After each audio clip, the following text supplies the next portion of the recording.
step into the treacherous world of Tudor England, where being a princess wasn't a fairy tale of gowns and glory, but a perilous game of survival, betrayal, and power, where one wrong move could cost you your head.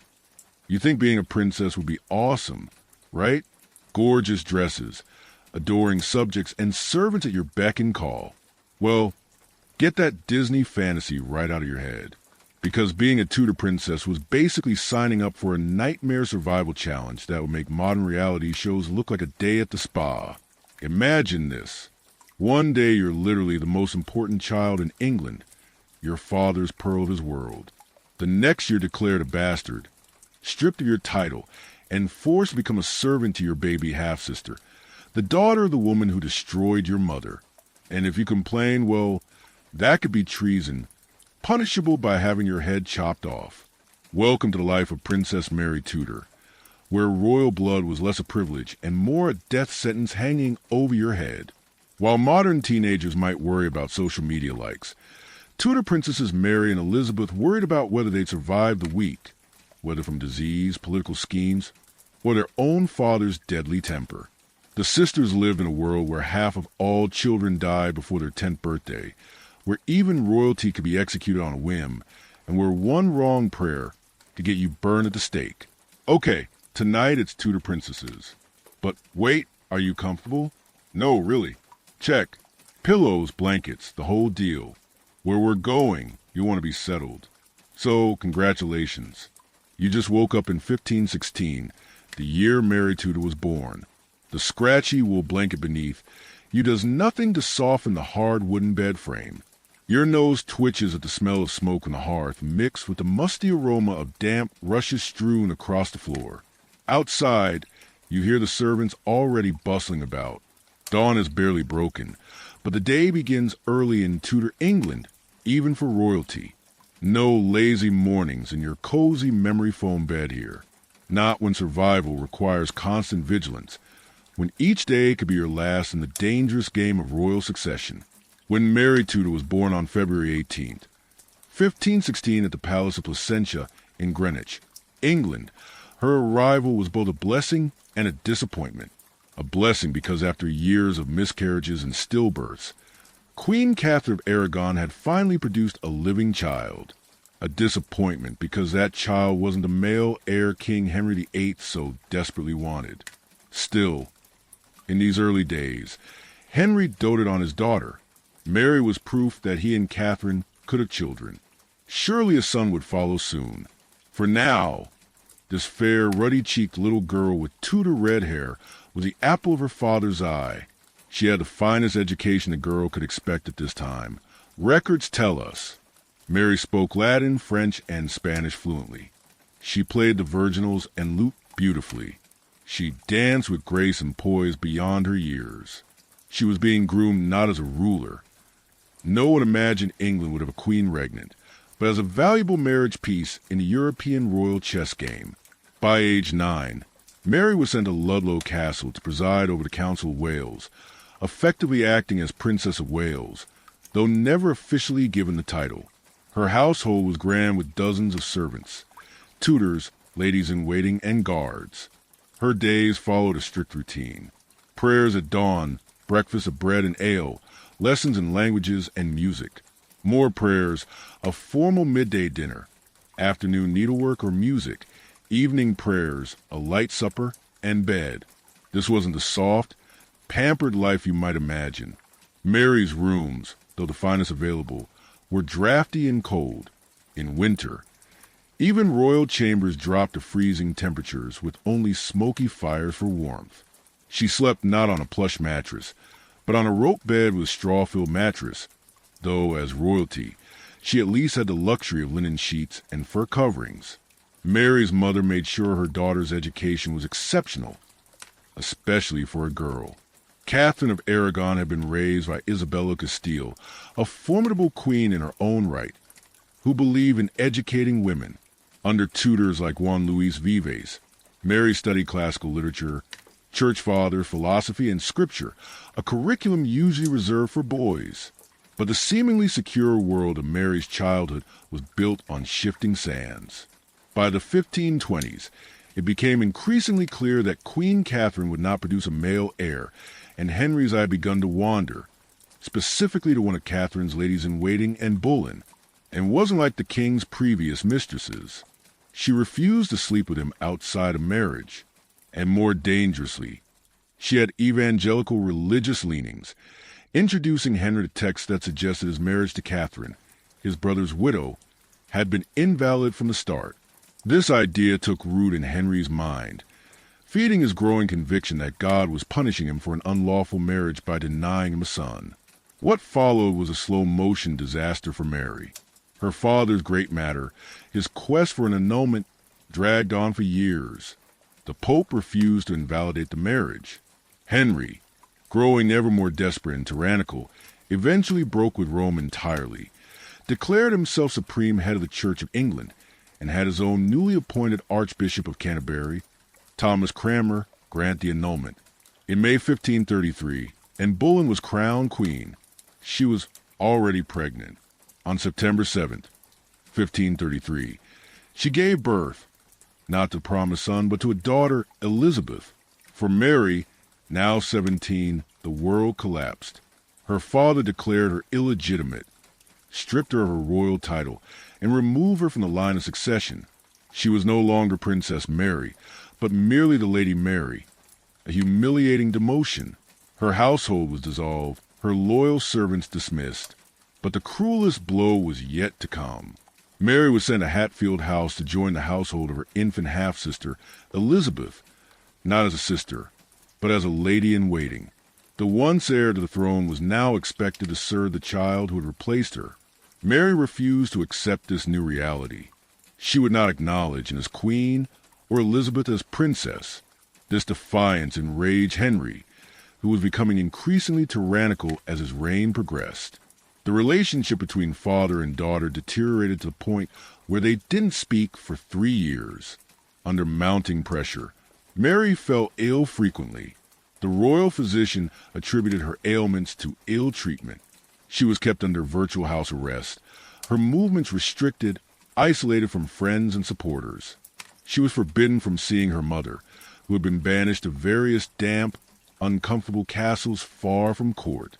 And Boleyn, meanwhile, showed no kindness to her stepdaughter. Some accounts suggest she even plotted to have Mary poisoned, though this may be later propaganda.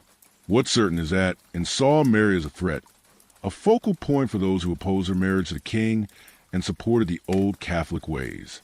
In January 1536, Catherine of Aragon died at Kimbolton Castle. Mary was inconsolable at the news, but was denied permission to attend her mother's funeral. She grieved alone at Hunsdon House, surrounded by spies who reported her every word and action to the king. But the wheel of fortune was about to turn again, and Boleyn had failed to produce a son, and Henry's affections had already moved to Jane Seymour. In May 1536, and was arrested on trumped-up charges of adultery, incest, and plotting to kill the king. She was beheaded on May 19th, and Elizabeth, not yet 3 years old, was declared illegitimate just as Mary had been. The two half-sisters, both now officially bastards, shared a strange new kinship in their disgrace when Jane Seymour gave birth to the long-awaited son, Edward, in October 1537.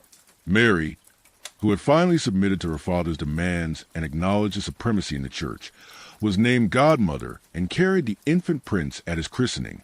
For Elizabeth, barely 4 years old, these events were confusing and frightening. Her mother had disappeared, never to return. Her status had changed overnight. While too young to understand fully, she was old enough to sense the danger that swirled around her. From her earliest memories, Elizabeth learned that favor was fleeting, security an illusion, and survival required careful calculation. Unlike Mary, who was raised as a princess in a relatively stable household until her teens, Elizabeth never knew such security. She was declared illegitimate before she could form memories of being a recognized princess. From infancy, her world was one of uncertainty and peril. Elizabeth's daily life as a small child was still privileged by ordinary standards. She had her own household at Hatfield House, staffed with servants and tutors. Her material needs were well met, Fine clothes, good food, warm fires. But the emotional landscape was barren, without a mother, with a distant and dangerous father, and surrounded by political intrigue. Young Elizabeth developed a careful, watchful nature. Lady Bryan, who had previously been Mary's governess, now cared for Elizabeth. She wrote anxiously to Thomas Cromwell, the king's chief minister, begging for proper provisions for the child, who had outgrown her clothes. Even basic necessities required bureaucratic approval now that Elizabeth was no longer officially a princess. Mary, despite her own troubles, developed a protective relationship with her little half-sister.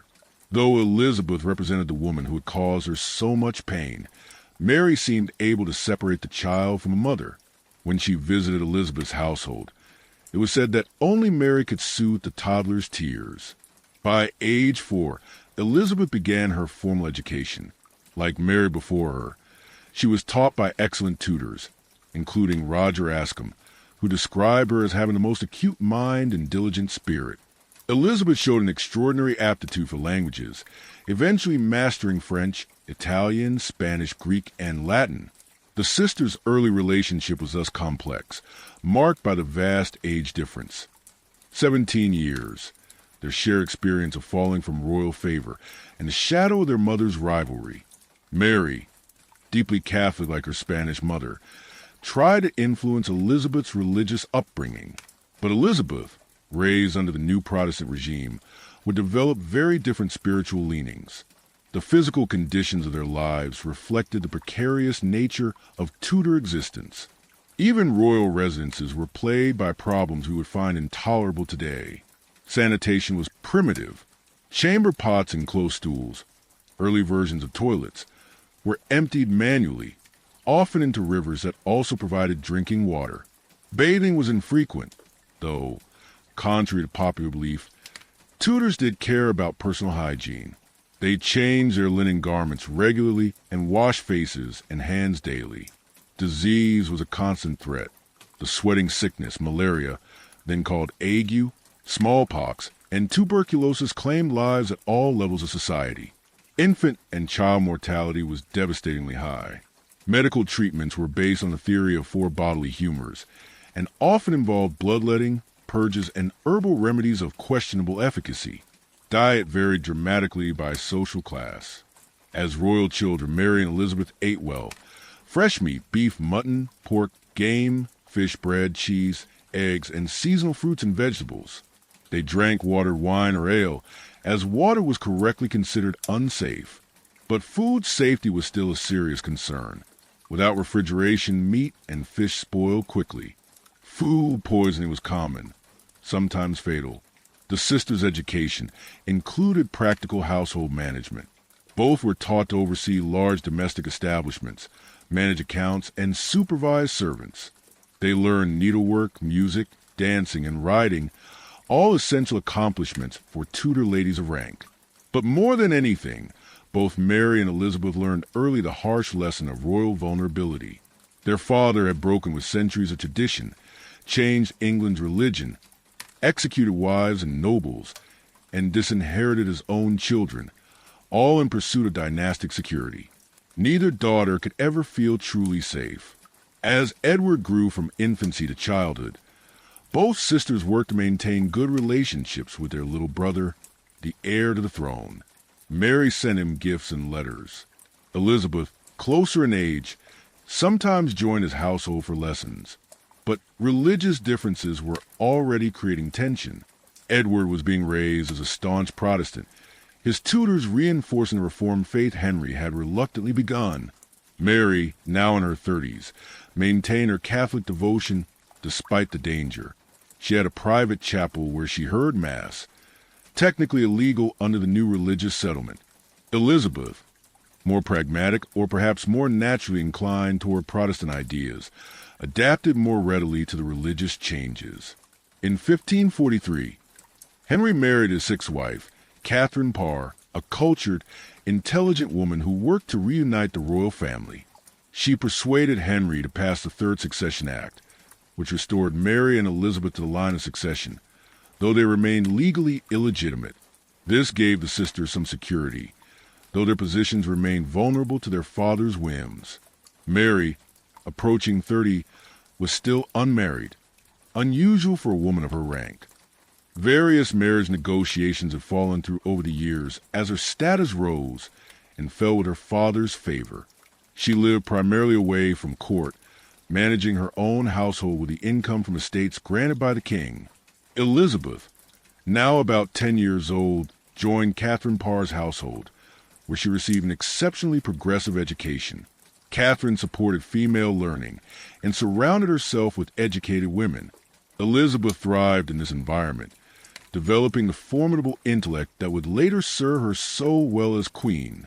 The relative stability of these years ended with Henry VIII's death on January 28, 1547. Edward, not yet 10 years old, became King Edward VI. Real power lay with his uncle, Edward Seymour, Duke of Somerset, who became Lord Protector. For Mary, now 31, and Elizabeth, 13, their brother's reign would bring new challenges, new dangers, and a deepening religious divide that would set the half-sisters on a collision course. But that story belongs to the coming twilight as we continue our journey through the perilous, fascinating world of Tudor royal siblings, where being a princess was less a fairy tale and more a fight for survival. The January morning dawned bitterly cold as messengers raced through the frost-covered countryside. King Henry VIII was dead. The mighty Tudor monarch, who had broken with Rome, married 6 women, and reshaped England forever, had finally succumbed to his failing health on January 28, 1547. For his daughters, Mary and Elizabeth, this news brought a complex mix of grief, anxiety, and possibility. The new king, 9-year-old Edward VI, was barely old enough to dress himself, let alone rule a kingdom. Real power immediately fell to his maternal uncle, Edward Seymour, who promptly had himself named Lord Protector and Duke of Somerset. The political landscape shifted overnight, and with the precarious positions of the 2 Tudor princesses. Mary, now 31, received the news at her estate of Hunsdon. She would have known what was coming next, a religious revolution. Edward had been raised by fiercely Protestant Tudors who had instilled in him a zealous commitment to reform.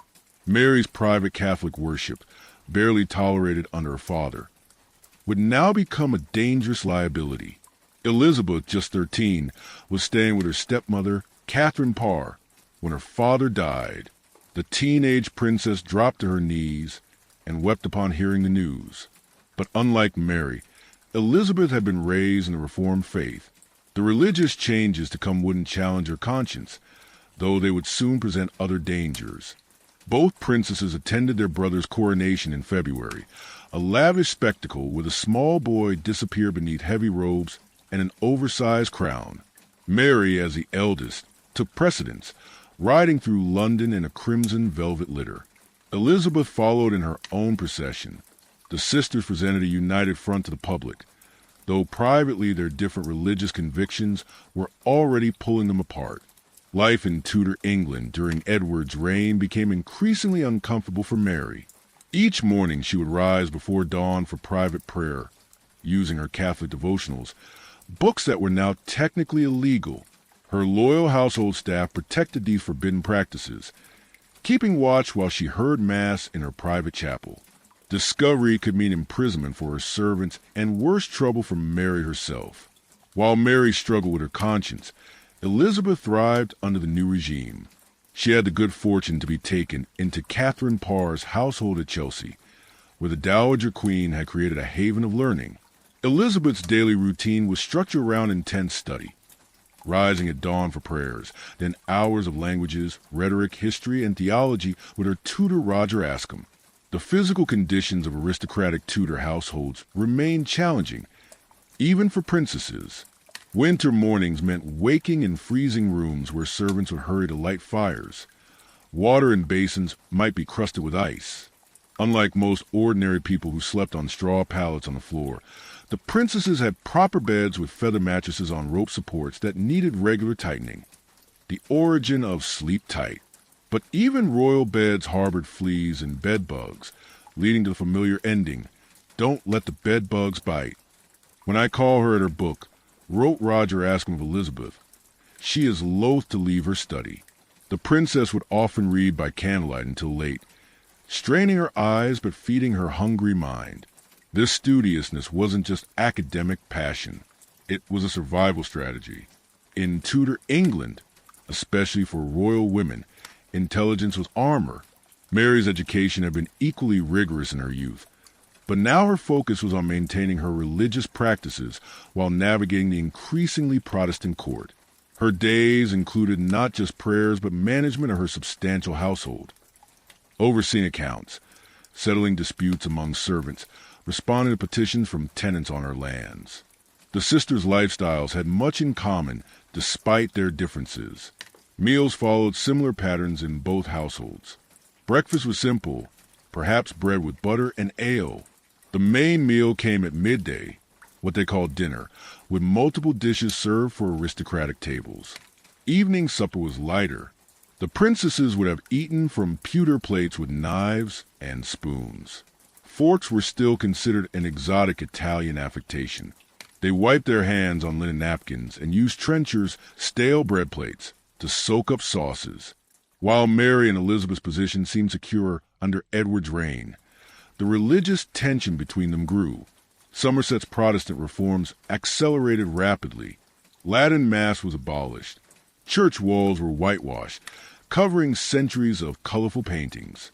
Stained glass windows were smashed. Religious statues were pulled down. For Mary, this destruction of sacred objects was sacrilege. For many ordinary people, it was bewildering and frightening. Mary refused to comply with the new religious laws. She wrote to her brother, appealing to family loyalty.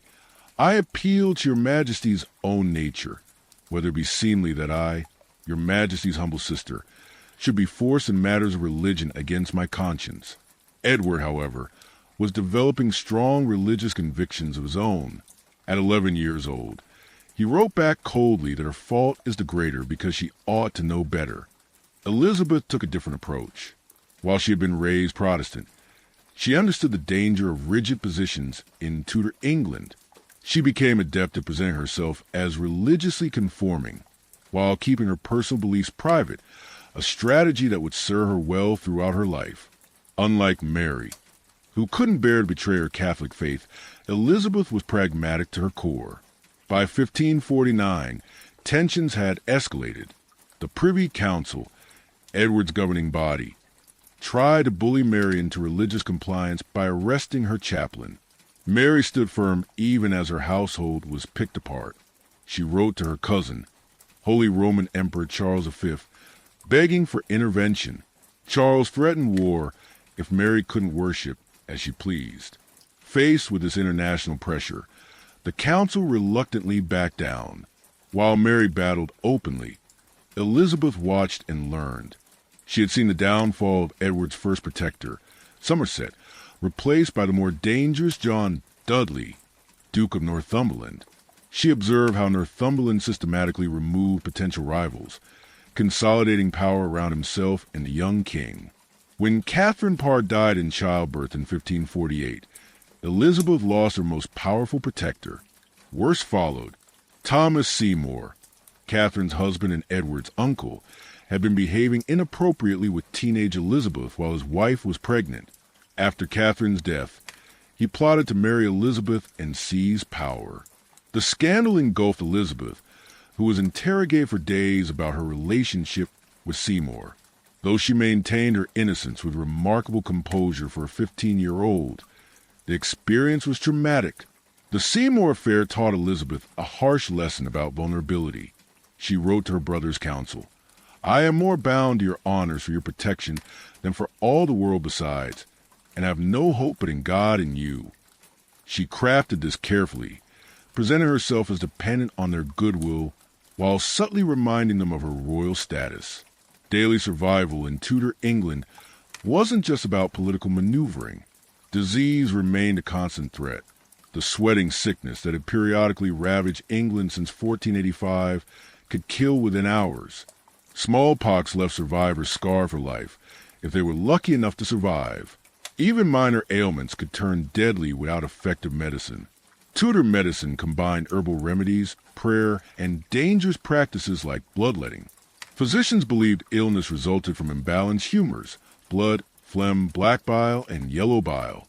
Treatments aimed to restore balance, often through painful purges. For toothaches, they might use cloves or honey mixed with wine. For headaches, lavender or rosemary. More serious conditions received more desperate remedies. Mary suffered frequent health problems, debilitating headaches, and menstrual issues that today might be diagnosed as endometriosis. Tudor treatments would have included bloodletting and herbal teas, offering little relief. Elizabeth enjoyed better health, but developed migraines and stomach complaints during times of stress, physical manifestations of the psychological pressure she lived under. Food safety was another daily concern. Without refrigeration, meat spoiled quickly. Fish, often required on the numerous fast days mandated by both Catholic and Protestant calendars, was particularly problematic. Even royal households weren't immune to food poisoning. The sisters' meals were carefully prepared by trusted servants, tasted for poison, a real concern in royal circles, and blessed before eating. As Edward's reign progressed, his own religious fervor intensified. By 1552, the Second Book of Common Prayer pushed England toward a more overtly Protestant liturgy. Mary's position became increasingly difficult. Meanwhile, Edward himself was showing signs of the illness that would eventually kill him, likely tuberculosis. His constant coughing, fever, and weight loss couldn't be hidden from the court. Mary visited her brother when protocol demanded, but these occasions grew tense. At Christmas 1552, they quarreled openly about religion in front of the entire court. Both ended up in tears. Edward, now 15 and trying to assert his authority, was frustrated by his sister's defiance. Mary, nearly twice his age, couldn't accept religious instruction from a boy she still saw as a child. Elizabeth navigated these squabbles with remarkable skill for a teenager. She maintained a warm correspondence with her brother, while avoiding direct religious confrontation. She dressed modestly in Protestant fashion, without the elaborate clothes and jewelry Mary favored. She created an image of herself as a serious, pious young woman, unthreatening to the regime, but still unmistakably royal. By early 1553, Edward's health was clearly failing. The vultures began to circle. Northumberland, desperate to maintain his power, convinced the dying king that allowing Mary to succeed would undo all his religious reforms. Edward, fevered and frightened for his Protestant legacy, agreed to change the succession. He bypassed both his sisters in favor of his Protestant cousin, Lady Jane Grey, conveniently married to Northumberland's son. This device for the succession was legally dubious at best.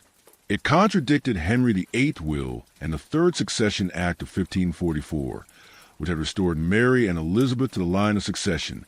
But Edward was king, and in Tudor England, the monarch's word was law, at least while they lived. Word of these machinations reached Mary through a network of spies at court. She began making preparations, contacting loyal supporters, securing funds, readying herself to fight for her birthright. Elizabeth, as usual, played a longer game. She stayed quiet, watching, waiting to see which way the wind would blow. In the background of these royal dramas, ordinary Tudor life continued.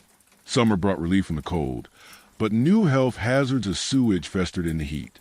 The smell in London became unbearable by July. Contemporaries described it as a sweet stink. Those who could, including the royal family, escaped to country palaces where the air was cleaner. Food in summer included more fresh vegetables and fruits, peas, beans, apples, cherries, supplementing the constant bread and meat. The princesses' households preserved summer abundance for winter use. Fruits became conserves. Vegetables were pickled, herbs dried.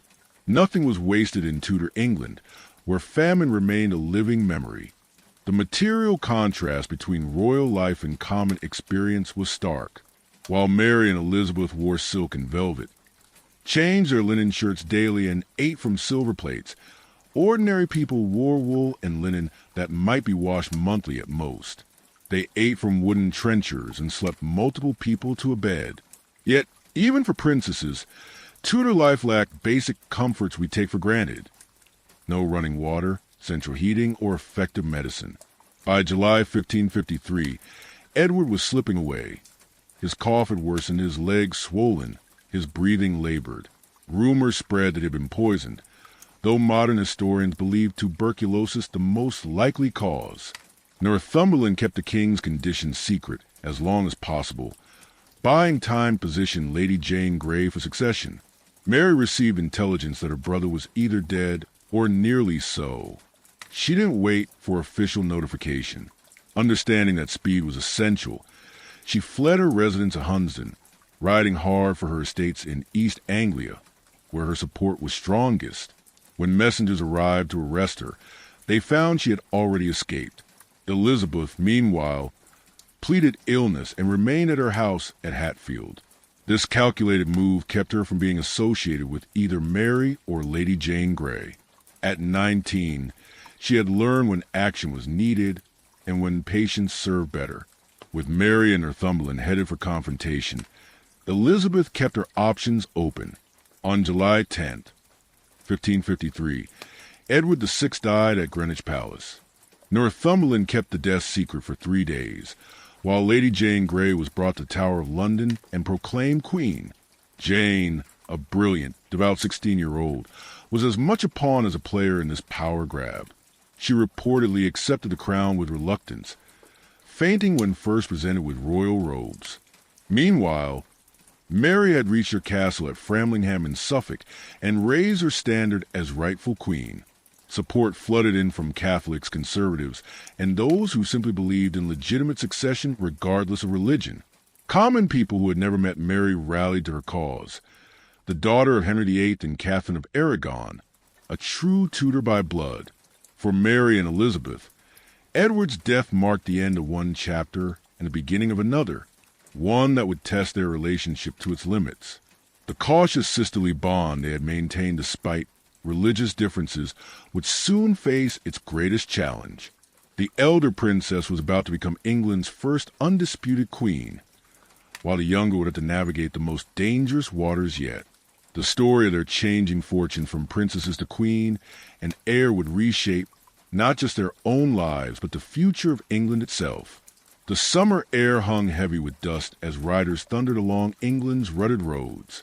Messages flew between towns and villages, noble houses and humble farms. Edward was dead. Lady Jane Grey had been proclaimed queen, but Mary Tudor, the late king's half-sister, had raised her standard at Framlingham Castle, declaring herself the rightful monarch. Ordinary people made extraordinary choices in those July days of 1553. Farmers left fields mid-harvest. Townsmen armed themselves with whatever weapons they could find. Women packed food for husbands and sons heading to join Mary's growing army. This wasn't just about religion or politics. It was about what felt right. The daughter of Henry VIII deserved the crown, not the granddaughter of Henry's sister, in a transparent power grab by the Duke of Northumberland. In her stronghold at Framlingham, Mary received a stream of nobles and gentry arriving to pledge support. Her household had swelled from a few dozen loyal servants to thousands of armed men. For the first time in her life, the cautious, dutiful princess was taking a tremendous risk. She had declared herself queen without waiting for official proclamation. If she failed, it would mean the executioner's axe. "I will put down that wretched Jane and her party," Mary promised her supporters. The soft-spoken, pious woman had found an iron core when pushed to extremes. She issued proclamations in her own name, appointed officers, and prepared for civil war if necessary. Meanwhile, Elizabeth remained at her house at Hatfield, supposedly too ill to travel. This convenient illness kept her from having to declare for either Mary or Jane. Smart move for a 19-year-old who had grown up watching royal favor shift like quicksand. When pressed, she sent a non-committal message to Mary expressing hopes for her good success in all your affairs. Notice she didn't actually acknowledge Mary as queen. Elizabeth was nothing if not careful. In London, Support for Queen Jane crumbled almost immediately. The merchants closed their shops. The people refused to cheer for her. Northumberland couldn't raise an adequate army because ordinary citizens wouldn't fight against Henry VIII's daughter. Even the weather seemed to turn against Jane. A thunderstorm was seen as divine disapproval of her proclamation. By July 19th, just 9 days after Edward's death, the Privy Council in London switched sides, proclaiming Mary the rightful queen. Northumberland surrendered without a fight. Lady Jane Grey, queen for just 13 days, was imprisoned in the Tower along with her young husband. Mary rode toward London in triumph, her supporters swelling to nearly 30,000 by the time she reached the city. Now it was Elizabeth's turn to make her move. The strategic illness miraculously cured. She gathered 1,000 horsemen, an impressive show of force, and rode to meet her sister outside London. On July 29th, the princesses made their formal entry into the capital together, presenting a powerful image of Tudor unity. Elizabeth, dressed in simple elegance, kept slightly behind her elder sister. Mary, garbed in rich velvet and wearing her mother's Spanish jewels, looked every inch a queen. The contrast between them was striking. The 37-year-old Mary, short and increasingly stout, the 19-year-old Elizabeth, tall and slender, with her father's red gold hair. But for this moment, they were united as Tudor sisters claiming their birthright. Mary's coronation on October 1st, 1553, was a magnificent spectacle, the first coronation of an undisputed queen in English history. Elizabeth played her part perfectly, carrying the crown during the procession. The sisters seemed to have reached a genuine reconciliation. Mary appointed Elizabeth her heir presumptive and granted her precedence over all other ladies at court. But the honeymoon period wouldn't last. Mary was determined to restore Catholicism in England, while Elizabeth had been raised in the Reformed faith. Though the younger sister attended Mass with appropriate outward reverence, she remained Protestant at heart, and Mary knew it. Daily life at Mary's court followed ancient traditions. The Queen rose early for prayers, attended Mass, then dealt with state business. Meals were formal affairs with elaborate ceremony. Mary, despite her power, maintained traditional feminine occupations. She was an accomplished embroiderer and musician. Her Spanish mother had taught her that a woman could be both powerful and traditionally feminine. Court living arrangements reflected strict hierarchy.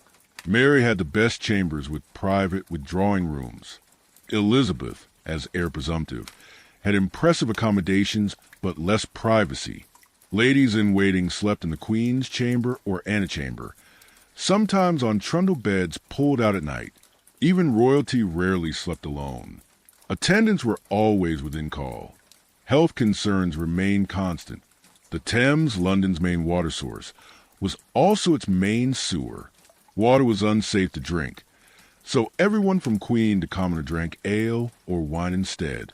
Royal households had food tasters to check for poison, but they couldn't protect against the general bacterial hazards of Tudor cuisine. Stomach complaints were chronic, especially in summer when food spoiled quickly. Hygiene practices weren't as primitive as we might imagine. Both Mary and Elizabeth changed their linen undergarments daily. They washed faces and hands regularly and used cloths dampened with scented waters to refresh themselves. Full immersion baths were rare, but dry cleaning methods kept outer garments reasonably fresh. Brushing, airing, and exposure to herbs and smoke. The sisters' relationship seemed cordial in these early months. They dined together, played cards, and shared music. Both were accomplished musicians. Mary treated Elizabeth with affection, calling her sister, and seeming to enjoy her company. For her part, Elizabeth was the model of respectful deference. Behind this harmonious facade, however, religious tension simmered. Parliament repealed Edward's Protestant legislation. The Latin Mass returned.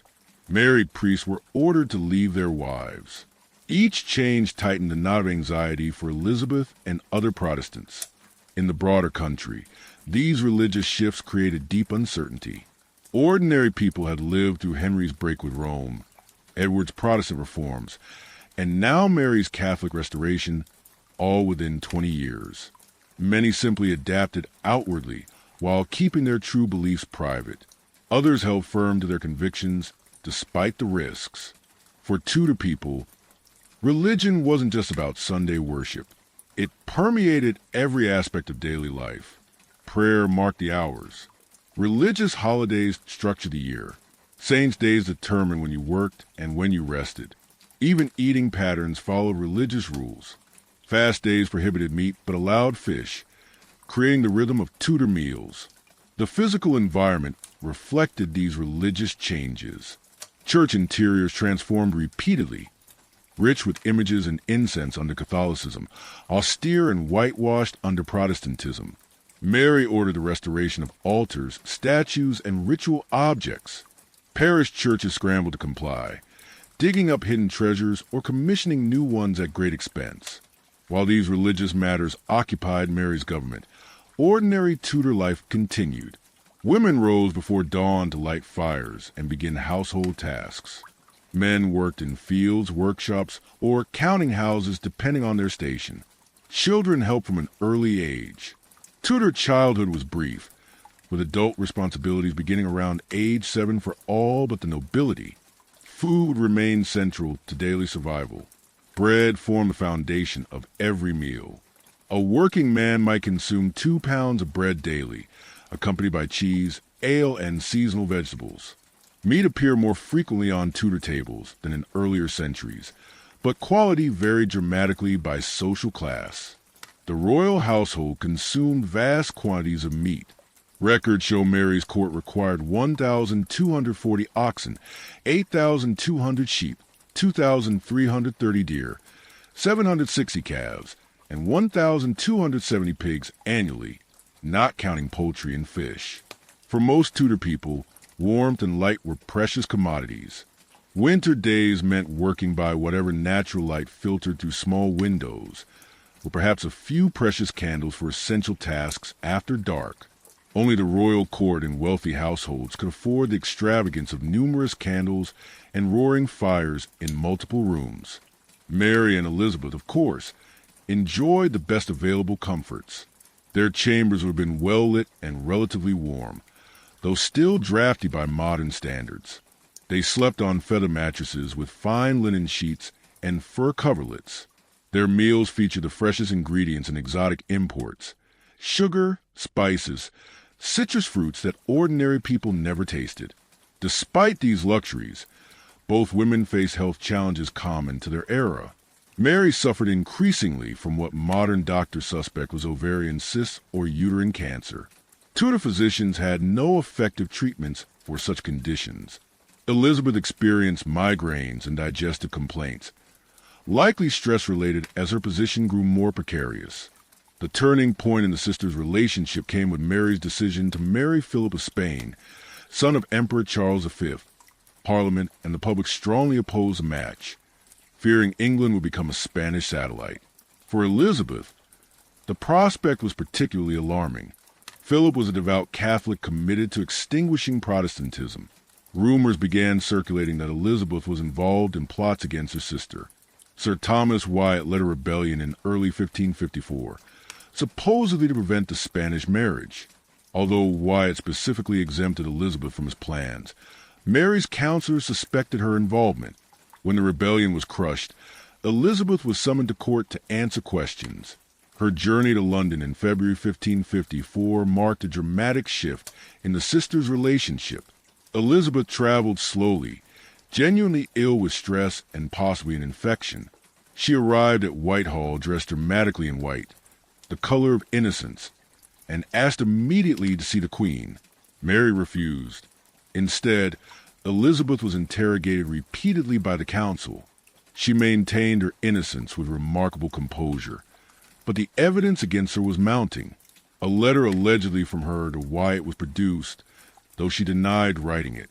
Several conspirators implicated her under torture, then recanted before execution. Mary faced an agonizing decision. Many counselors pressed for Elizabeth's execution, arguing she would always be a focal point for Protestant rebellion. The imperial ambassador reported that Mary had the warrant for Elizabeth's execution drawn up and was keeping it by her, half resolved in her mind. In the end, Mary couldn't sign it. Whether from genuine sisterly feeling or fear of public reaction, she stopped short of executing her half-sister. Instead, Elizabeth was sent to the Tower of London, the same fortress where her mother had been imprisoned and executed 18 years earlier. Elizabeth's entry to the Tower on Palm Sunday 1554 was deliberately humiliating. Instead of using the private royal entrance, she was forced to enter through Traitor's Gate, where the Thames water lapped at the stairs. Rain poured down as she sat on the cold stone steps, reportedly declaring, "Here landeth as true a subject, being prisoner, as ever landed at these stairs." The accommodations prepared for Elizabeth were the same rooms wherein Bullen had spent her final days. The psychological torture of this choice couldn't have been lost on Elizabeth.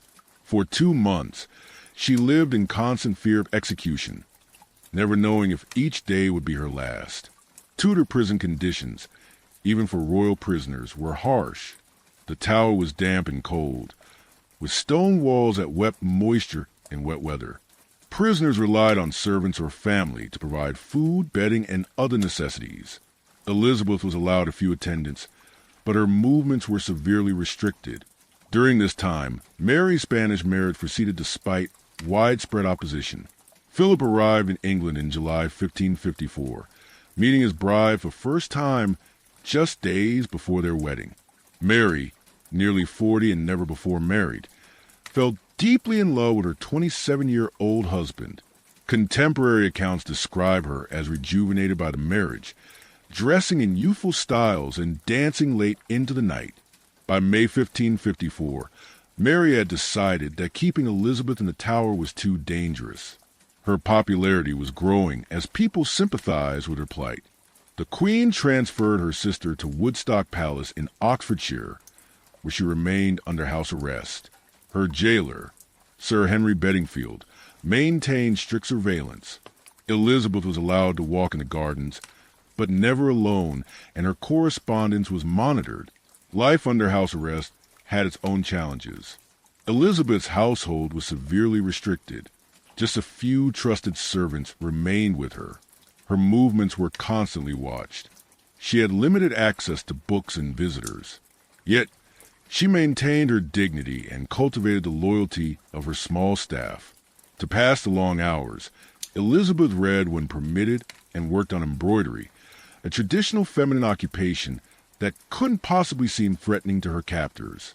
She reportedly embroidered phrases in Latin and Greek into her needlework, demonstrating her learning even in confinement. She also wrote poetry, including verses scratched with a diamond ring on a window pane at Woodstock. "Much suspected by me, nothing proof can be," quoth Elizabeth prisoner. Meanwhile, Mary's government proceeded with Catholic restoration. Parliament repealed all religious legislation passed under Henry VIII and Edward VI. Cardinal Reginald Pole returned to England as papal legate, formally reconciling the country with Rome in November 1554. The heresy laws were revived, setting the stage for religious persecution. In early 1555, the burning of Protestant heretics began. First to die was John Rogers, followed by Bishop John Hooper and eventually more prominent Protestant leaders, including Hugh Latimer and Nicholas Ridley. These executions horrified many English people, even those who supported Catholic restoration. The sight of men and women burning, while still alive, sometimes taking up to half an hour to die, was sickening even by Tudor standards. For Elizabeth, news of these burnings must have intensified her fear. Though high rank might protect her from such a public death, her Protestant faith put her in the same category as those dying at Smithfield. She attended Mass and outwardly conformed, but few believed her conversion genuine. By April 1555, Mary believed herself pregnant, the answer to her prayers for a Catholic succession. Overjoyed, she prepared for the birth expected in early summer. As her pregnancy progressed, pressure on Elizabeth eased. The birth of a child would push Elizabeth further from the throne, making her less of a threat. Mary relaxed the conditions of Elizabeth's confinement, eventually allowing her to return to court in April 1555. The sisters' reunion was cool but correct. Elizabeth knelt before Mary, who raised her up and kissed her. Philip, pragmatic despite his Catholicism, advocated for better treatment of Elizabeth. He recognized she remained popular with the English people. Court life continued with its elaborate rituals. Meals followed strict protocols with dozens of dishes presented in specific order. Entertainment included music, masks, and plays. Mary encouraged Spanish fashions, darker, more somber clothing than the colorful styles favored under Henry VIII. Elizabeth, always politically astute, adopted similarly conservative dress during this period. As Mary's pregnancy advanced, an odd problem emerged. There were no obvious signs of the child's movement. Her abdomen was swollen, but the expected quickening never came. May passed, then June with no birth. By July, it became clear that Mary was experiencing a false pregnancy, possibly caused by an ovarian tumor or psychological factors. The pregnancy had lasted over a year when Mary finally accepted the truth. The humiliation was complete when her belly gradually deflated, leaving her devastated. Philip, who had remained in England largely to await the birth of an heir, prepared to depart for his other territories. The Queen's dreams of a Catholic succession were shattered.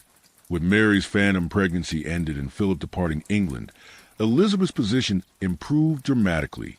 The Queen, though heartbroken, couldn't bring herself to take harsh measures against her sister without Philip's support. Elizabeth was allowed to retire to her own estates, where she gathered a household of loyal supporters and bided her time. By autumn 1555, Elizabeth had established herself at Hatfield House, maintaining a deliberate distance from court politics. She focused on creating an image of Protestant virtue, modest dress, serious study, and impeccable morals. She refused all discussion of marriage, though suitors continued to present themselves. The religious atmosphere in England grew increasingly tense as Mary's persecution of Protestants continued. Nearly 300 people would eventually die for their faith during her reign. These martyrdoms created powerful symbols for the Protestant cause. Fox's Book of Martyrs, published after Mary's death, would burn these stories into English consciousness for generations. For ordinary Tudor people, survival amid these religious shifts required careful navigation. Many practiced church papistry, outward conformity to official religion while maintaining private beliefs. Others fled abroad, establishing Protestant communities in Geneva, Frankfurt, and other continental cities. Those who couldn't flee or conform faced terrible choices. Through all this turmoil, the basics of Tudor life continued. People rose with the sun and slept with its setting, following natural rhythms in an age before artificial lighting. They cooked over open fires, ate seasonal foods, and wore wool and linen clothes that required intensive labor to produce. They treated illness with herbs, prayer, and sometimes harmful practices like bloodletting. They lived with constant awareness of death from disease, childbirth accident, or execution. Mary and Elizabeth, despite their royal status, lived within these same Tudor limitations. Their world lacked antibiotics, central heating, indoor plumbing, and reliable contraception. They faced the same fundamental vulnerability to disease and death as their subjects. The difference was in degree, not kind. They had better food, warmer clothes, and more spacious accommodations, but they couldn't escape their era's basic constraints. As 1555 turned to 1556, Elizabeth continued her careful balancing act. She maintained correspondence with Mary, expressing appropriate sisterly concern. She attended Mass when required. She avoided any hint of political involvement, but also kept connections with Protestant sympathizers and prepared for the possibility that she might one day wear the crown. Mary, meanwhile, faced mounting problems. Her husband returned briefly, but soon departed again, this time for good. War with France drained the treasury. Harvest failures in 1555 and 1556 led to food shortages and inflation. Popular support for her reign waned as economic hardship, combined with religious persecution, Her health declined steadily with debilitating headaches and abdominal pain. By 1557, it was clear that Mary's reign would not achieve her dream of permanent Catholic restoration. Without an heir, the succession would pass to Elizabeth, who would likely reverse her religious policies. The thought tormented Mary, but alternatives were limited. She briefly considered naming her Catholic cousin Margaret Douglas as heir, but ultimately recognized that the country would not accept anyone but Elizabeth. The relationship between the Tudor sisters had come full circle.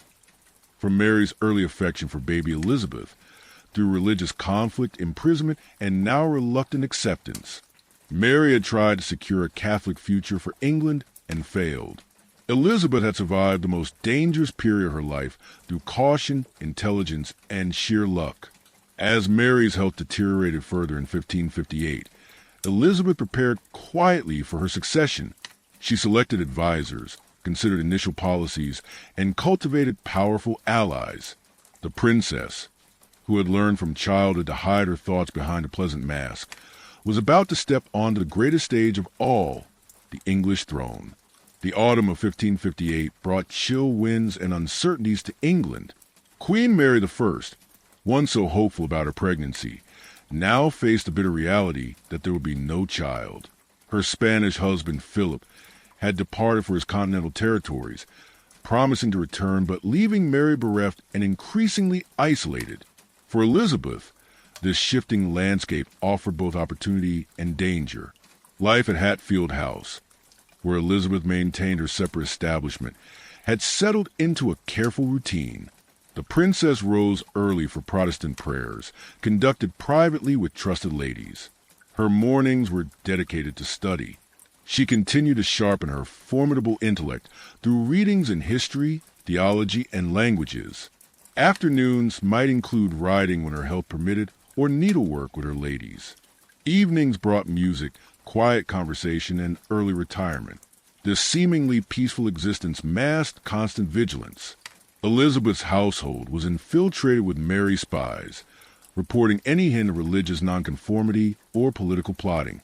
The princess lived knowing that a careless word could mean a return to the Tower. She developed the ability to speak at length while saying nothing definitive, a skill that would serve her well as queen. I have heard that an Italian, when asked how he planned to carry himself in England, replied cunningly and quietly, wrote William Cecil, one of Elizabeth's advisors. The princess has chosen to follow this course. Indeed, Elizabeth mastered the art of ambiguity, attending Catholic Mass when necessary but pleading illness when possible, expressing loyalty to Mary while maintaining connections with Protestant sympathizers. Mary's court offered stark contrast to Elizabeth's careful restraint. The Queen, trying to fill the void left by Philip's absence, threw herself into religious restoration with increasing fervor. Her mornings began with lengthy Catholic devotions, her days filled with council meetings focused on eliminating heresy. Mary personally reviewed the cases of prominent Protestants, authorizing execution when they refused to recant. The mechanisms of Tudor punishment were designed to maximize both suffering and public spectacle. Burning was considered appropriate for heresy because it purified through fire. Executions took place in public squares, with crowds forced to witness the terrible deaths. The condemned were chained to stakes surrounded by bundles of wood.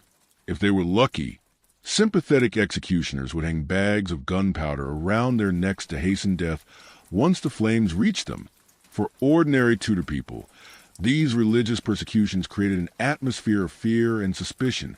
Neighbors reported neighbors for heretical statements. Possession of an English Bible could mean imprisonment.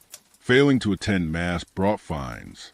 The religious police searched homes for forbidden Protestant books, often hidden under floorboards or inside walls. Food became another marker of religious conformity.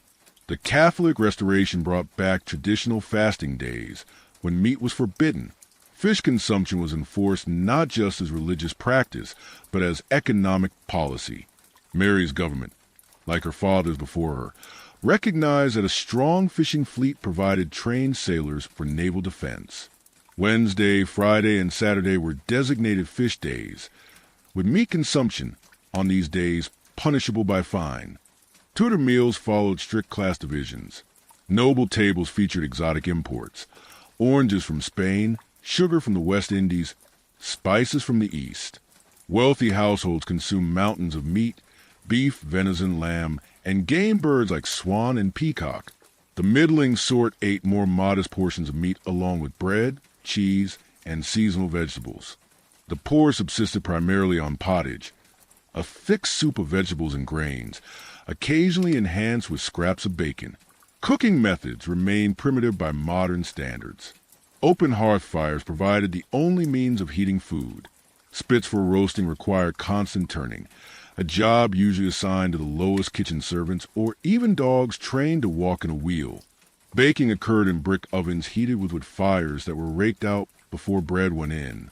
The control of temperature was more art than science, making consistent results challenging. Despite these limitations, Tudor cooks produced elaborate dishes for noble tables. They created magnificent subtleties, decorative sugar sculptures that depicted castles, ships, or biblical scenes. They fashioned elaborate pies with live birds concealed inside, ready to fly out when the crust was cut. They preserved fruits in honey or sugar, distilled flower waters for flavoring, and concocted medicinal cordials from herbs and alcohol. Maintaining health remained a constant struggle in Tudor England. Medical knowledge was a peculiar mix of practical herbalism, astrological theory, and religious belief. The body was thought to contain 4 humors: blood, phlegm, black bile, and yellow bile that needed to remain in balance. Illness resulted from imbalance, treated through diet, bloodletting, purging, or applications of herbal remedies. Mary's deteriorating health defied these treatments. Her symptoms, severe headaches, vision disturbances, and abdominal pain, worsened throughout 1556 and 1557.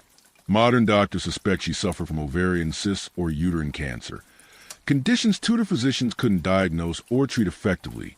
The Queen's physical suffering added to her increasingly melancholic outlook. Elizabeth, too, experienced health challenges during this period. She suffered from migraines, digestive complaints, and occasional severe illnesses that may have been influenza or other infections. Tudor medicine offered little effective relief. Even royal patients endured treatments that often made them worse. Mercury for skin conditions, lead compounds for cosmetics, and powerful purgatives that cause dehydration. Hygiene practices, while better than commonly portrayed, remained basic. Both Mary and Elizabeth would have used linen cloths moistened with scented waters to clean their skin. They changed their linen undergarments daily. Cleanliness was indicated by fresh white cloth against the skin rather than full-body bathing. Their outer garment of silk, velvet, and wool were rarely washed but instead aired, brushed, and treated with herbs to discourage pests. The physical environment of Tudor royal residences combined grandeur and discomfort. Palaces featured magnificent great halls and presence chambers but lacked basic amenities. Drafty corridors connected rooms heated inadequately by fireplaces. Windows, while increasingly made of glass rather than oilcloth, provided minimal insulation against winter cold. Royal chambers were hung with tapestries and furnished with carpets, not just for decoration, but for essential warmth. Sanitation remained primitive. Even royal residences used simple chamber pots emptied by servants or garderobes. Primitive toilets that emptied directly into cesspits or moats. The smell in densely populated areas became overwhelming, particularly in summer. Sewage contaminated water supplies, contributing to outbreaks of dysentery and other diseases. The wealthy, including Mary and Elizabeth, drank primarily ale, wine, or hippocras, spice wine, rather than water.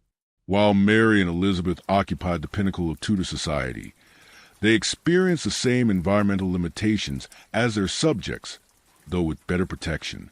Winter days were marked by chilliness, summer by insect bites. Neither queen nor princess could escape the realities of Tudor medicine, hygiene, or climate. The personal tension between the sisters intensified as Mary's reign progressed. In 1556, a new conspiracy emerged. The Dudley conspiracy, led by Henry Dudley, a relation of the executed Northumberland. Once again, Investigations led to questions about Elizabeth's involvement. Though no direct evidence linked her to the plot, Mary's suspicions deepened. Each conspiracy reinforced Mary's conviction that Elizabeth represented an existential threat to Catholic restoration. Yet, she remained unwilling or unable to take the final step of executing her sister. This hesitation wasn't necessarily from sisterly affection. More likely, it was practical recognition that Elizabeth's death might trigger rebellion. The princess had become a powerful symbol for those hoping for religious change. Philip's brief return to England in March 1557 temporarily improved relations between the sisters. The King of Spain, ever pragmatic, recognized Elizabeth's popularity and advised Mary to treat her with respect. During his visit, Elizabeth was invited to court and received with appropriate ceremony. Philip even arranged for Mary to provide Elizabeth with new clothing and jewels, enhancing her royal appearance. This thought proved short-lived. Philip's real purpose in visiting England was to draw the country into his war with France. Mary eagerly agreed, desperate to please her husband and secure his longer stay. The decision proved disastrous.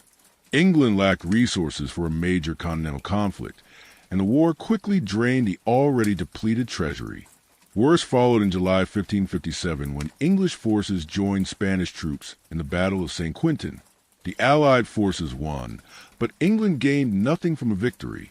Philip returned to Spain, leaving Mary to manage the increasingly unpopular war.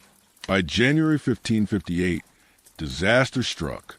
English forces lost Calais, the last English possession in France, held since the 100 Years' War. The loss of Calais devastated English pride and Mary's reputation.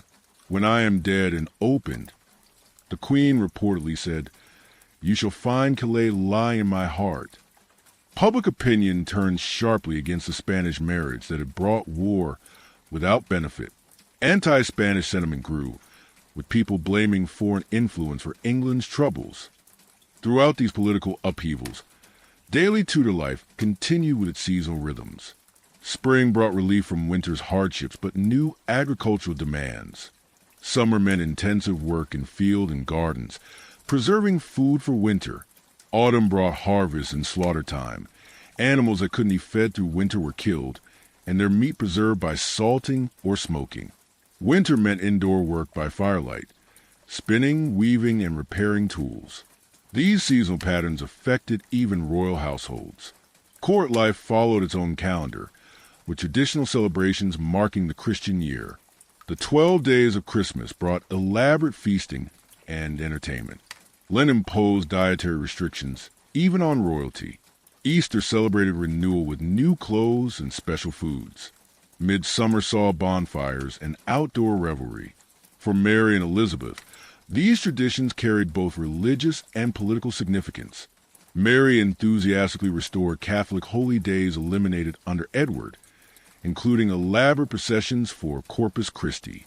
Elizabeth participated when required, but maintained Protestant skepticism about what she considered excessive ceremony.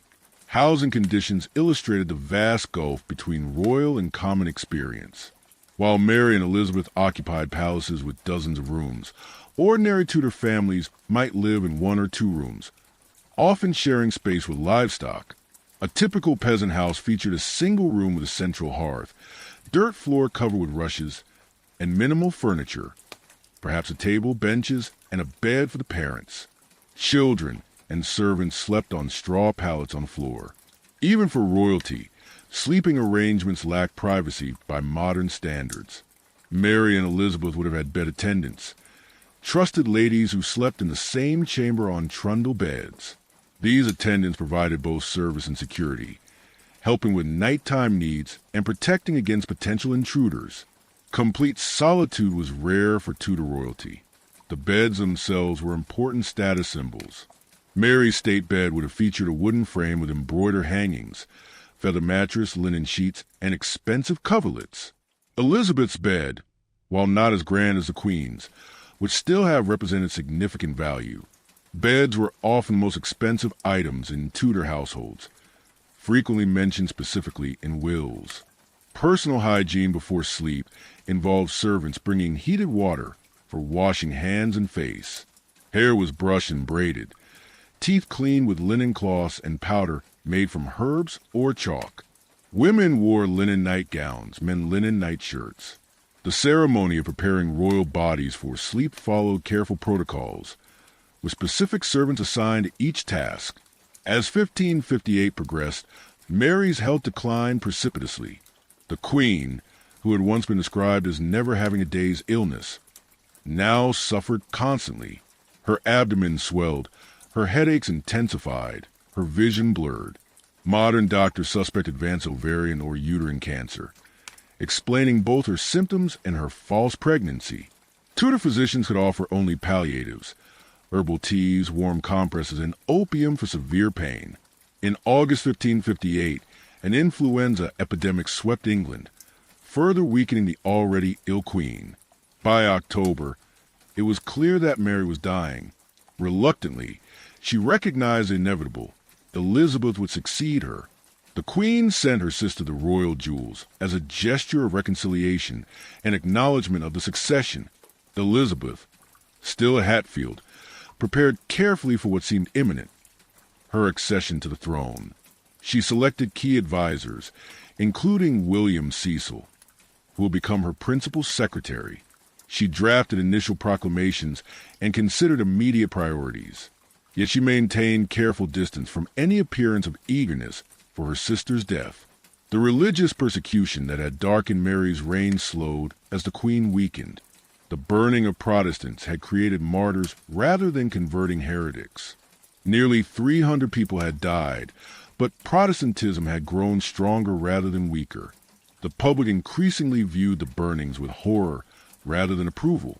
Mary's final weeks brought physical agony and spiritual preparation.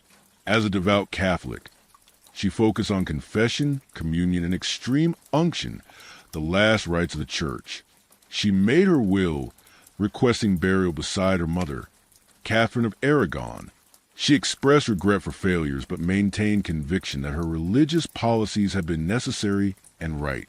For Elizabeth, these final weeks brought both anticipation and danger. Until Mary actually died, the princess remained vulnerable to last-minute changes in succession or even arrest. She maintained strict control over her household, allowing no premature celebration or political activity that might be reported to Mary's council. Tudor deathbeds were rarely private affairs. As Mary weakened, her chamber filled with counselors, ladies, and priests. The watching and waiting had a practical purpose. Royal deaths needed reliable witnesses to prevent rumors of foul play and ensure smooth succession.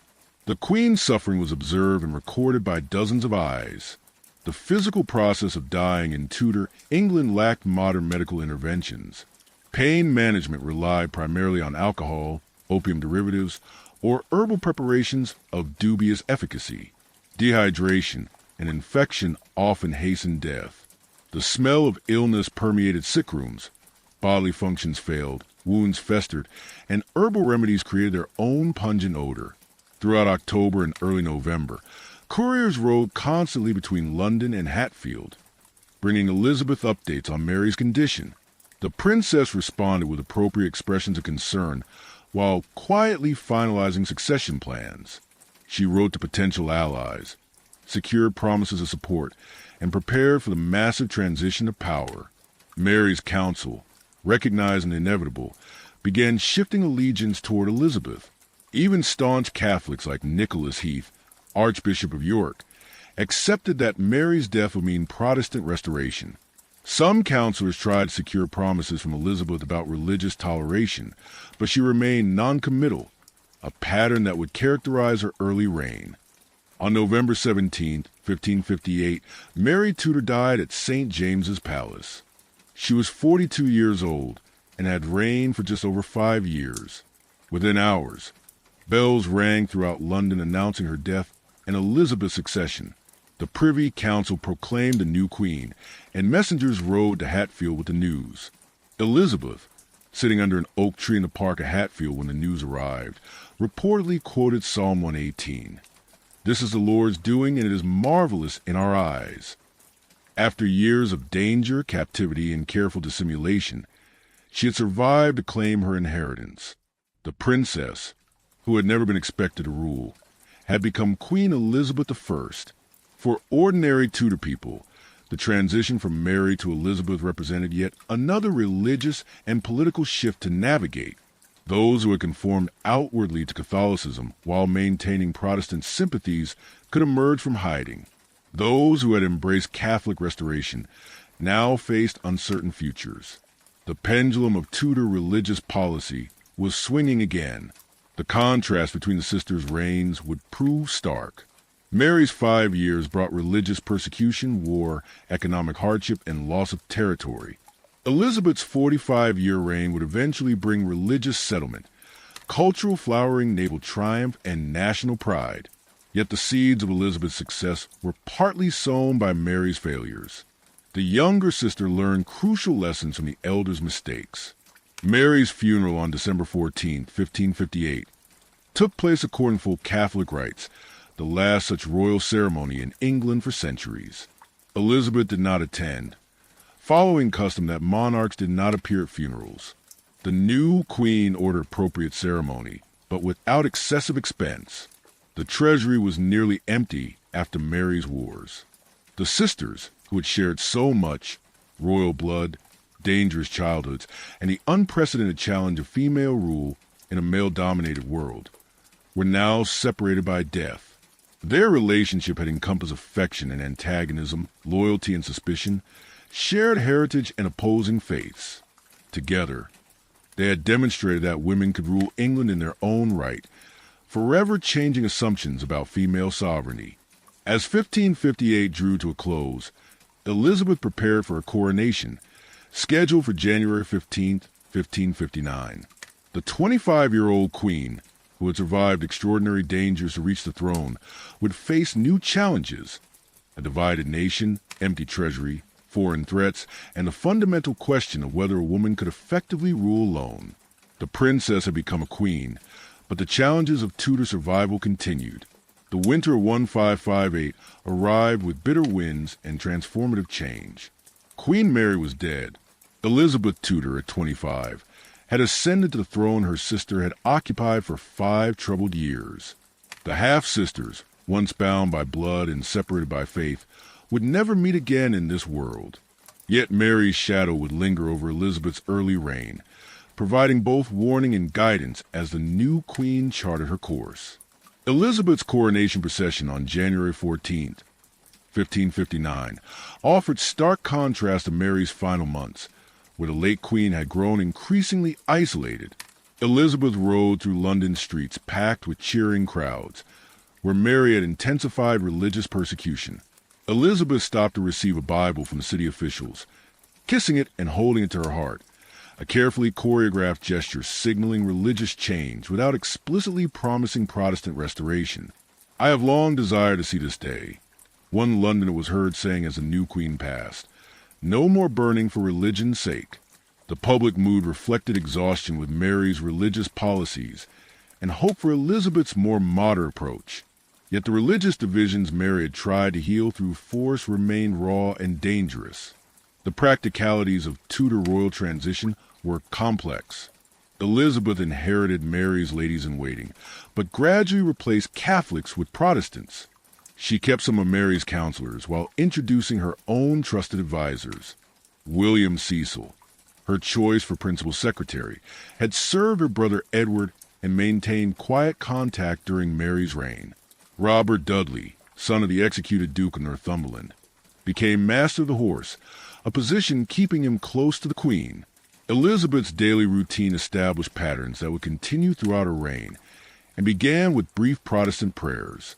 After a light breakfast, she spent mornings on state papers, reading dispatches and writing responses with her own hand rather than dictating to secretaries. Midday brought the formal dinner served with ceremony, but less elaborate than under Mary. Afternoons included council meetings, audiences, and occasional recreation, music, dancing, or riding. This disciplined schedule contrasted with Mary's later years, when illness had disrupted regular government business. Elizabeth's energy impressed foreign ambassadors. One reporting, "She never sat still for an hour together, but is always either walking or talking with someone or working at something with her own hands.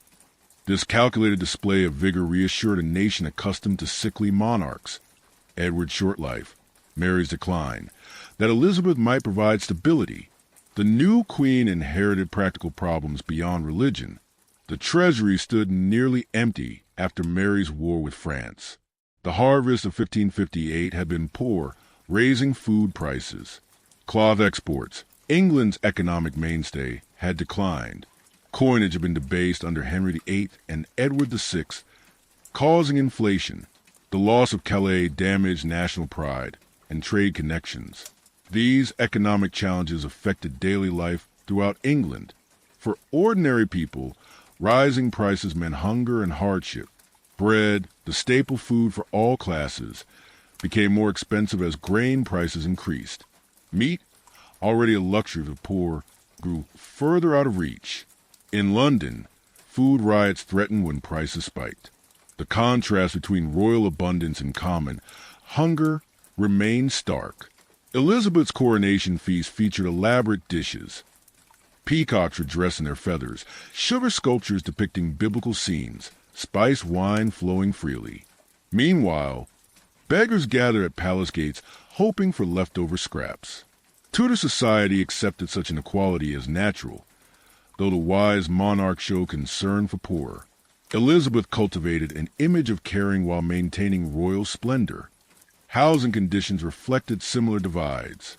Elizabeth occupied palaces with hundreds of rooms, rotating between Whitehall, Greenwich Hampton Court, and other royal residences.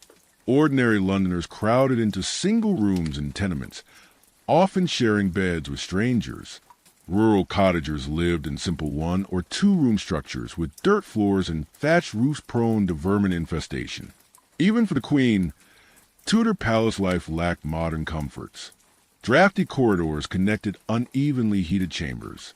Windows, though increasingly glazed rather than covered with oilcloth, provided minimal insulation. Sanitation remained primitive. Chamber pots were emptied by servants into cesspits or directly into rivers. The Thames, receiving London's waste, became so polluted that its stench was notorious, especially in summer. Elizabeth addressed these physical discomforts with practical adaptations. Her chambers were hung with tapestries for insulation as well as decoration. Fires burned constantly in winter, consuming vast quantities of wood.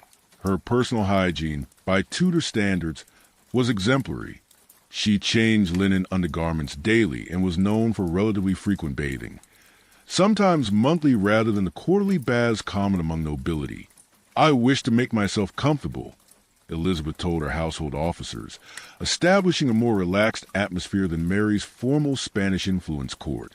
The new queen encouraged music, dancing, and theatrical performances. She maintained some Catholic ladies in her household, but no longer required attendance at Massachusetts.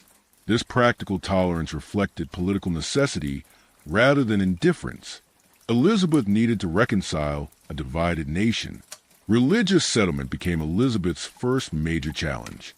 Parliament convened in January 1559 to address church governance.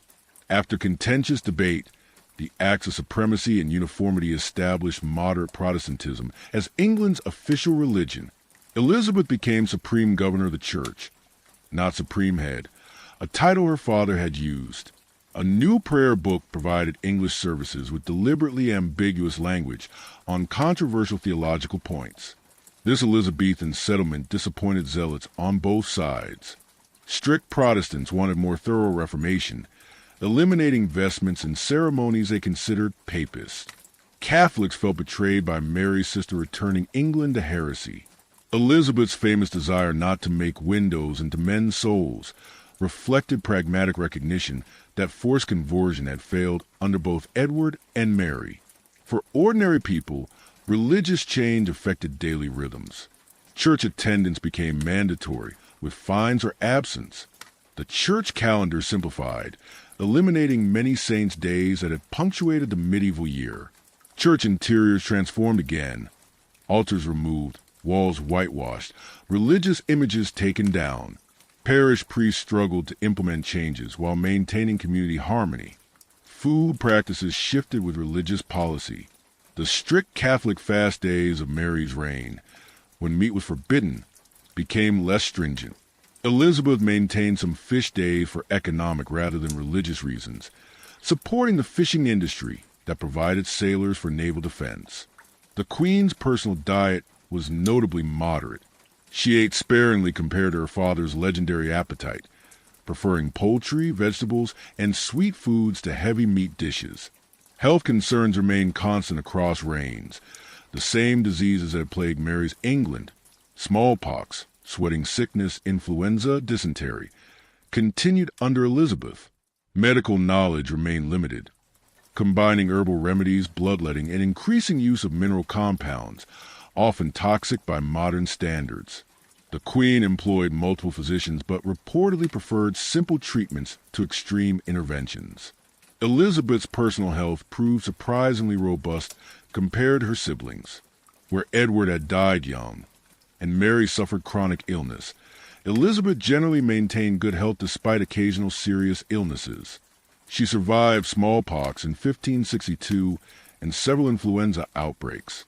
Her physical resilience matched her political durability, though, like all Tudor women, she faced gender-specific health challenges without effective medical support. The Queen's day-to-day management of bodily needs reflected Tudor practicalities. Her private chambers included a close stool, a box containing a chamber pot, sometimes padded and covered in rich fabric for royal comfort. Personal hygiene involved linen cloths for cleaning, herb-scented waters for refreshing skin, and tooth cleaning with cloths and powder. Her famous white makeup, containing lead compound harmful by modern standards, covered smallpox scars while creating the iconic massive youth she maintained into old age. Clothing served both practical and symbolic functions. In Tudor England, Elizabeth's wardrobe became increasingly elaborate as her reign progressed, eventually including nearly 2,000 gowns. This extravagance was a mere vanity. Her appearance represented England's prosperity and her own authority. Each outfit incorporated symbolic elements, embroidered eyes and ears indicating her awareness of court intrigues, celestial motifs suggesting divine approval. Beneath the symbolic surface, Tudor clothing served basic needs. Multiple layers provided warmth in drafty palaces. Linen undergarments absorbed body oils and could be washed frequently, while outer garments of silk, velvet, and wool were spot-cleaned and aired rather than fully laundered. Both men and women wore stockings for warmth, with the wealthy using silk, while commoners wore wool. Shoes had thin leather soles that provided minimal protection from cold or wet. Even the Queen would have experienced damp feet on rainy days. Sleep patterns reflected natural rhythms in an age before artificial lighting. Though state business sometimes kept her working later by candlelight, Tudor people generally slept in two segments, falling asleep soon after dark, waking for an hour or two around midnight, then sleeping again until dawn. This first sleep and second sleep pattern appears in contemporary accounts, with a midnight waking period used for prayer, quiet conversation, or contemplation. The Queen never slept alone. Trusted ladies always attended her bedchamber, sleeping nearby on trundle beds. This arrangement provided both service and security, allowing immediate assistance for nighttime needs while protecting against potential intruders. Elizabeth's bed itself represented significant value. Royal beds feature carved frames, embroidered hangings, feather mattresses, and fine linen sheets, altogether worth more than many Tudor households' entire possessions. As Elizabeth established her reign patterns, memories of Mary's failure to secure Catholic succession faded. The new Queen faced constant pressure to marry and produce heirs. But Mary's experience offered cautionary lessons. The elder sister's desperate desire for a child had led to humiliating false pregnancy and increased dependence on an absent husband. Elizabeth, observing these pitfalls, moved cautiously regarding marriage proposals. "I am already bound unto a husband, which is the kingdom of England," Elizabeth declared, though she entertained numerous suitors and maintained the possibility of marriage for diplomatic advantage. This strategic ambiguity, keeping options open without commitment, characterize her early reign, preventing any faction from gaining advantage through matrimonial alliance. Daily life for ordinary Tudor people continued its seasonal rhythms, regardless of who wore the crown. Spring brought planting and cleaning after winter's confinement. Summer meant intensive agricultural labor, from dawn to dusk. Autumn brought harvest and food preservation. Smoking meat, brewing ale, storing root vegetables in cool cellars. Winter meant indoor work by firelight. Spinning, weaving, repairing tools, and long evenings of storytelling to pass dark hours. Food availability followed these seasonal patterns. Spring brought hunger months, when winter stores dwindled before new crops matured. Summer offered fresh vegetables and fruits, but required preservation for winter use. Autumn brought abundance. Freshly slaughtered meat, newly harvested grain, apples, and pears for cider and perry. Winter relied on preserved foods. Salted meat, dried fruit, stored grain, and root vegetables in sand-filled barrels. Class differences remained starkly visible in food consumption. Elizabeth's court consumed large quantities of meat. Records show courtiers ate up to 2 pounds daily, supplemented with bread, wine, and seasonal produce. Prosperous farmers and merchants enjoyed meat several times weekly, supplemented with dairy products and homegrown vegetables. The poor subsisted primarily on bread and pottage vegetable soup, with meat appearing rarely on their tables. Ale and beer provided both nutrition and safe hydration for all classes. Water sources were frequently contaminated, particularly in London, where the Thames served as both water supply and sewage disposal. Weak ale, brewed at home by housewives, offered safer hydration with minimal alcohol content. The Queen preferred wine, often sweetened and spiced in the Hippocratic style, though she was noted for moderate consumption compared to her father's legendary drinking. Cooking methods remained primitive by modern standards. Most households cooked over open hearth fires using iron pots, spits, and griddles. Baking occurred in communal village ovens or, in larger homes, brick ovens heated with wood fires raked out before bread went in. Food preparation required constant attention, turning spits manually, stirring pots to prevent burning, maintaining proper fire temperature without thermostats. Even royal kitchens relied on skilled judgment rather than precise measurements, with recipes listing ingredients but rarely specifying exact quantities. The contrast between Elizabeth's early reign and Mary's final years extended beyond religion and politics to court atmosphere. Where Mary had grown increasingly somber, Elizabeth cultivated a lively court with music, dancing, and theatrical performances. The new queen's love of pageantry manifested in elaborate court entertainments, where allegorical figures praised her virtues and celebrated England's promise under virgin rule.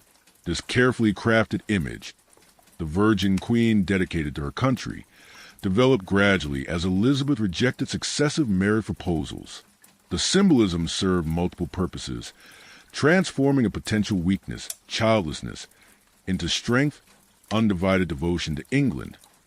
It also avoided Mary's mistake of marrying a foreign prince whose loyalty lay elsewhere, alienating English subjects jealous of their independence. Elizabeth's religious settlement avoided Mary's fatal error of prioritizing doctrinal purity over practical governance.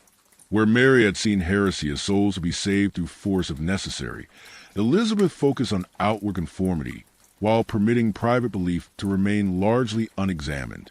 Her famous statement that she had no desire to make windows into men's souls reflected pragmatic recognition that forced conversion had failed under both Edward and Mary. The new Queen's administration addressed practical problems Mary had neglected while pursuing religious goals. Elizabeth's government reformed currency, restoring confidence in coinage. Her ministers negotiated peace with France, and in the costly war Mary had entered to please Philip. Her council encouraged cloth exports, reviving trade damaged by religious conflict. These practical measures improved daily life for ordinary people, building popular support that Mary had squandered. Housing conditions for most Tudor people remained basic, regardless of religious policy. The majority lived in timber-framed structures with wattle and daub walls, wooden frames filled with mud, straw, and animal dung. Roofs were typically thatched, though fire regulations in London increasingly required tile. Floors were packed earth covered with rushes that absorbed spills and debris, replaced periodically when they became too foul. Windows, if present, were small and often covered with oilcloth rather than expensive glass. Even within these simple dwellings, class distinctions manifested. A prosperous farmer might have a two-room house with separate spaces for cooking, eating, and sleeping. A laborer might share a single room with family, and perhaps livestock. Urban workers often rented portions of subdivided buildings, with multiple families sharing minimal space. The contrast with royal palaces containing hundreds of rooms highlighted Tudor England's extreme inequality. Personal cleanliness reflected similar disparities. Elizabeth maintained relatively high standards, with regular hand and face washing, weekly foot bathing, and occasional full immersion. Ordinary people washed hands and faces daily, but bathed bodies less frequently, perhaps monthly for the middling sort, seasonally for laborers. Clean linen undergarments indicated respectable status, while outer garments were spot clean rather than fully washed. The environment itself presented health challenges. London's air quality suffered from thousands of coal fires, creating smog that contemporary accounts described as thick enough to taste. The Thames, receiving the city's waste, became increasingly polluted. Streets accumulated garbage despite regulations requiring householders to clean their frontage. Rural areas offered cleaner air but featured manure piles, slaughter waste, and inadequate sanitation. Disease remained a constant threat across social boundaries. The same infections that could kill commoners also endangered royalty. Elizabeth's survival of smallpox in 1562 demonstrated that wealth provided limited protection against Tudor England's microbial threats. The Queen's recovery was attributed to her physician's treatments, divine favor, and her own constitution, though modern medicine would recognize that survival depended primarily on immune response rather than ineffective remedies. As Elizabeth's reign stabilized, Mary's memory began fading from public consciousness. The new queen made no direct criticism of her sister, but allowed Mary's reputation to diminish through neglect rather than active destruction. Official histories emphasize Elizabeth's legitimacy, while quietly obscuring Mary's precedent as England's first undisputed queen regnant. Court paintings and propaganda focus on Elizabeth's direct connection to Henry VIII, bypassing the intervening reigns. Yet, privately, Elizabeth may have maintained more complex feelings about her half-sister. She preserved some of Mary's personal possessions, including prayer books and jewelry. She retained certain Spanish customs Mary had introduced at court, including formalizing meal service. Most significantly, she never married, a decision influenced by multiple factors, but perhaps partly by observing Mary's marital disappointments. Mary's ghost in Elizabeth's reign appeared most visibly in religious policy. The new queen avoided her sister's fatal error of religious persecution, establishing moderate Protestantism that required outward conformity while permitting private conscience some freedom. Catholics faced increasing restrictions and occasional persecution as Elizabeth's reign progressed, but nothing approaching the wholesale burning of heretics that had characterized Mary's rule. The Queen's personal devotional practices reflected this moderation. Elizabeth maintained a private chapel with modest Protestant ceremony, English prayers, simple communion service, and limited religious imagery. She rejected both Catholic elaboration and Puritan austerity, maintaining a middle ground that accommodated majority while frustrating zealots on both extremes. This pragmatic approach contrasted with Mary's doctrinaire Catholicism, which had alienated moderate subjects. Daily governance under Elizabeth addressed practical concerns Mary had often neglected.